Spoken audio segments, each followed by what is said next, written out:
चलिए आज दिमाग की उस छिपी हुई मशीनरी को समझते हैं जो असल में हमारी हकीकत को गढ़ती है। तो एक सवाल से शुरू करते हैं, क्या हमारा दिमाग जब हम जागे होते हैं और जब सो रहे होते हैं तो एक जैसा ही काम करता है? वेल, इसका सीधा सा जवाब है नहीं, बिल्कुल नहीं। हमारा दिमाग कोई स्टैटिक मशीन नहीं है जो हमेशा एक ही मोड पर चले।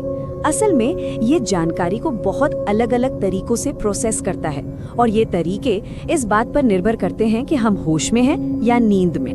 तो इस कहानी का पहला हीरो है थैलेमस। अब इसे समझने का ना सबसे बढ़िया तरीका है इसे दिमाग का बाउंसर या कह लीजिए गेटकीपर मानना। अब ये थैलेमस है क्या? सोचिए, दिमाग के एकदम बीच में एक तरह का कंट्रोल रूम या सेंट्रल स्विच बोर्ड बैठा है। हमारी आंखों, कानों, त्वचा से आने वाली लगभग हर जानकारी दिमाग के सोचने वाले हिस्से यानी कॉर्टेक्स तक पहुंचने से पहले यहीं से गुजरती है। ये एक तरह का ट्रैफिक कंट्रोलर है। और देखिए, रिसर्च भी यही कहती है। PLOS कंप्यूटेशनल बायोलॉजी के मुताबिक थैलेमस बाहरी दुनिया और दिमाग के बीच जानकारी के फ्लो के लिए एक गेट की तरह काम करता है। मतलब ये सिर्फ एक रास्ता नहीं है बल्कि एक स्मार्ट गेट है जो फैसला करता है कि कौन सी जानकारी अंदर आएगी और कौन सी नहीं। अब यहाँ से बात सबसे दिलचस्प हो जाती है। थैलेमस का ये जो गेट है ना, ये हमेशा एक जैसा काम नहीं करता। असल में इसका काम करने का तरीका पूरी तरह बदल जाता है जब हम जागे होते हैं और जब हम सो रहे होते हैं। पता है, थैलेमस के काम करने की ना बेसिकली 2 अलग अलग मोड हैं। आप इसे एक लाइट स्विच की तरह सोच सकते हैं, ऑन और ऑफ। और इस स्विच को कंट्रोल करता है दिमाग का एक खास केमिकल सिग्नल। और ये मास्टर स्विच है असेटाइल कोलाइन या शॉर्ट में कहें तो ACH। जब दिमाग में ACH का लेवल हाई होता है तो थैलेमस जागृत यानी अवेक मोड में होता है और जैसे ही इसका लेवल गिरता है ये स्लीप मोड में चला जाता है। तो सवाल ये है कि इन दोनों मोड में आखिर फर्क क्या है? अच्छा, जब हम जागे होते हैं तब थैलेमस हर जानकारी को मतलब बिल्कुल जस का तस आगे भेजता है ताकि हमें दुनिया की एक साफ तस्वीर मिले। लेकिन सोते समय कहानी पूरी पलट जाती है। ये ज्यादातर सिग्नलों को फिल्टर कर देता है और सिर्फ बहुत जरूरी सिग्नल्स जैसे कोई तेज आवाज को ही आगे जाने देता है।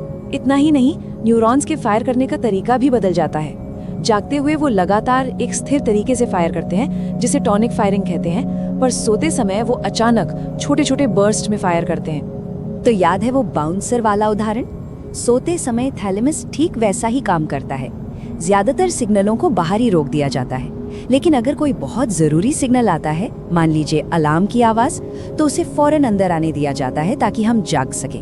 तो ये तो हुई बात सेंस करने की, जानकारी महसूस करने की। अब चलते हैं दिमाग के उस सिस्टम की तरफ जिसका काम महसूस करना नहीं बल्कि एक्शन लेना है।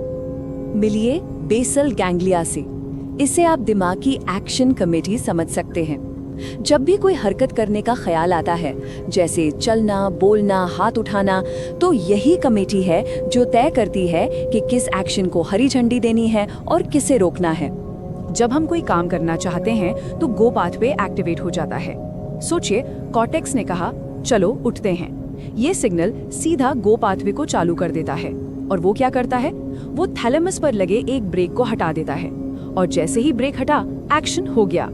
और फिर इसके ठीक उलट है नो गो पाथवे। इसका काम है उन एक्शन को रोकना जो हम नहीं करना चाहते। मान लीजिए चलते चलते अचानक रुकना है, तब नो गो पाथवे एक्टिवेट होता है। ये थैलेमस पर ब्रेक को और कस देता है जिससे चलने की हरकत वहीं रुक जाती है। और देखिए, एक स्टडी इसे कितने अच्छे से समझाती है। वो कहती है कि बेसल गैंग्लिया एक अखाड़े जैसा है जहां अलग अलग एक्शन लेने के प्लान्स एक दूसरे से मुकाबला करते हैं और जो जीतता है वही एक्शन हम करते हैं। ये मुकाबला हमारे दिमाग में हर पल चलता रहता है। लेकिन एक बहुत जरूरी बात, ये गेटकीपर और ये एक्शन कमेटी ये सब अकेले काम नहीं करते। इन पर दिमाग की दूसरी गतिविधियों का लगातार असर पड़ता है। ये एक बहुत ही शोरगुल वाली बातचीत की तरह है। इनके काम करने के तरीके को ना मेनली 2 चीजें कंट्रोल करती हैं। एक तो है कॉर्टेक्स यानी हमारे दिमाग के बॉस से आने वाले निर्देश, और दूसरा है दिमाग का अपना बैकग्राउंड शोर जिसे हम सिनेप्टिक नॉइज कहते हैं।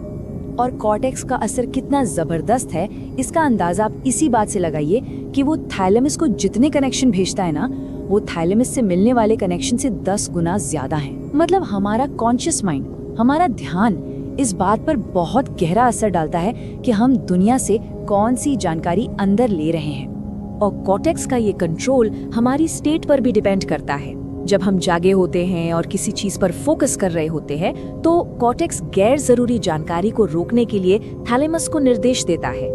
लेकिन सोते समय अगर कोई जरूरी आवाज आती है तो यही कॉर्टेक्स थैलेमस को जगा सकता है ताकि हम खतरे को भांप सके। और फिर आता है सिनेप्टिक नॉइज, यानी दिमाग का अपना बैकग्राउंड शोर। आप इसे एक हल्की सी चहल पहल समझिए जो सिस्टम को ज्यादा रिजिड या सख्त होने से रोकती है, उसे थोड़ा फ्लेक्सिबल बनाती है। यही शोर जागने और सोने की अवस्था के बीच की लाइन को भी थोड़ा धुंधला कर देता है, जिससे बदलाव स्मूथ हो जाता है। तो इन सब बातों का आखिर मतलब क्या है? चलिए इस पूरी पहेली को जोड़ कर देखते हैं और समझते हैं कि ये हमारे लिए इतना जरूरी क्यों है। देखिए, हमारा दिमाग कोई स्टैटिक कंप्यूटर नहीं है जो हमेशा एक ही तरह से काम करे। इसकी अंदरूनी हालत हर पल बदलती है और यही तय करता है कि हम दुनिया को कैसे देख रहे हैं और कैसे उस पर एक्ट कर रहे हैं। कभी सोचा है कि एक ही गाना सुबह अच्छा और शाम को बुरा क्यों लग सकता है? हो सकता है इसका जवाब दिमाग की इसी बदलती हुई स्टेट में छिपा हो। तो इस पूरी बातचीत से 3 बड़ी बातें याद रखने वाली हैं। पहली, थैलेमस सिर्फ एक रास्ता नहीं बल्कि एक स्मार्ट और बदलता हुआ गेट है। दूसरी, बेसल गैंग्लिया हमारे हर एक्शन के लिए एक मुकाबला करवाता है। और तीसरी, सबसे जरूरी बात, हमारे दिमाग की अंदरूनी हालत ही पल पल हमारी असलियत को बनाती और बदलती है। और आखिर में एक सवाल आपके लिए छोड़ जाते हैं। अगर हमारी इंद्रियों का दरवाजा हर रात बदल जाता है तो फिर हमारा दिमाग हर सुबह एक जैसी स्थिर हकीकत कैसे बना पाता है? सोचिएगा इस बारे में। अगर आपको ये वीडियो पसंद आई हो तो हमारे चैनल साइंस ऑफ ब्रेन को सब्सक्राइब करना न भूलें और इस वीडियो को अपने दोस्तों के साथ जरूर शेयर करें।